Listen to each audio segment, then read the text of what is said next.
Emily Defries is on the attack, shocking police by pointing the finger at an 8-year-old girl who was about to become her stepdaughter, accusing that 8-year-old of killing her very own baby sister. There are many other instances where children around the same age have killed their younger siblings. It's not inconceivable. Defries has been charged with murdering little 20-month-old Annabelle. Her skull crushed and bruises found all over her body. Defries' defense says it's one of those bruises that proves it was Anna's older sister who killed her, not Emily Defries. In one of the bedrooms, there was bunk beds. These bunk beds had drawers that would pull out. On the drawer, there was a handle. The handle was a crescent-shaped handle. A bruise was found on her stomach area, which we felt was indicative of that crescent-shaped handle and was reflective of having been thrown against that dresser, thrown against that drawer, which then would also have been responsible for the blunt force trauma to the head. It's a clue, the defense claims, that opens up an entirely different scenario. I don't think that, and I don't think we argued to the jury, that she premeditated anything. Number one, I don't think an 8-year-old can premeditate something like that. I think it's an issue of rage, it's an issue of emotion, it's an issue of a reaction that occurred when Anna was either playing in the 8-year-old's room or playing with her toys or something that got her upset, and she just took her and shook her and hit her up against the thing and left her there, and Anna very easily could have crawled to the stairs and fallen down the bottom of the stairs, easily. The defense calls Anna's older sister to the stand. But when asked about her anger or whether she ever hurt her sister, she often answers, "I don't know," and "I don't remember." She was very blasé about a lot of things and didn't really talk in terms of great emotion about her sister or great feelings towards her sister. So it's very difficult to get anything concrete. After the 4-day trial, the question is put to the jury. Who was responsible for baby Anna's death?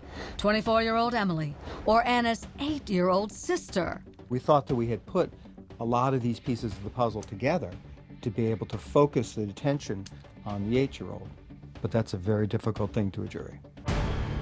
Foreman Robert Baker says the jury considered all the evidence, and no clear picture emerged of the moment Anna was killed. Do you believe that Emily is a killer? Well, this gets back to, is this a horrible accident gone wrong? Or, was she intent on, actually maliciously wounding this child? I didn't see that.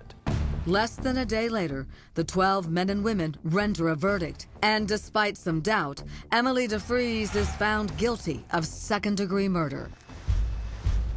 You believe Emily is responsible, but you're not 100% convinced that she's the one who actually did this to this baby. Correct.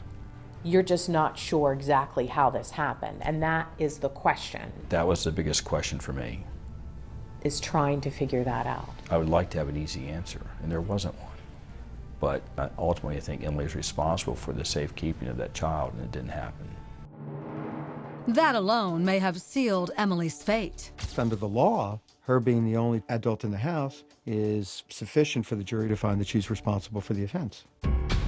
The jury hands down the sentence, 20 years in prison.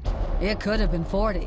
It was a compromise, which reflected to me that it was a compromise in the jury room in terms of the guilt or innocence as well. 40 years have been very easy if we had a video of her shaking and hitting the child against a wall or a hard surface, and it's undisputable.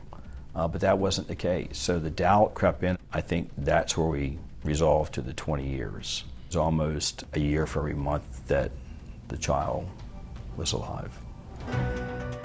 Compromise is no consolation to Anna's mom. Why was her life only worth 20 years? You feel that the sentence should have been harsher? Yes. At first, Anna's father stood by Emily Defries, but recently broke things off.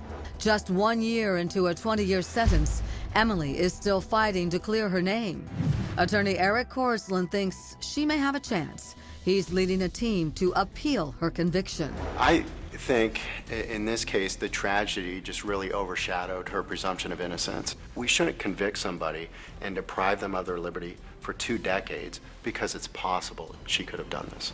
How confident are you in overturning this verdict? Unfortunately, not very confident. it's very difficult to overturn a verdict. The Court of Appeals is going to say the jury heard the case, the jury was there, they saw the witnesses, they made their decision. But one tragedy overshadows them all. Little Annabelle is gone forever. I loved her like she was mine. I fell in love with her. She was sweet. She was a very happy baby. We did reach out to Brandon Bell, who stood by Emily during her trial, to get his side of the story. He didn't return our calls. Now, you heard how conflicted the jury was, so I want to ask you, do you believe her story? Up next, is Emily lying? This guy is an expert in analyzing what people say and how they say it.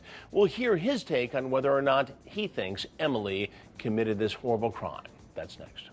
But she's not been looking at the clock, can't remember time up till here. But all of a sudden, we got a specific 30 minutes. What does that say to you? To me, that's a critical window right there. No other reference at times, no other estimates at times. How do we know it's 30 minutes? If you're not watching, don't have some representation in your mind.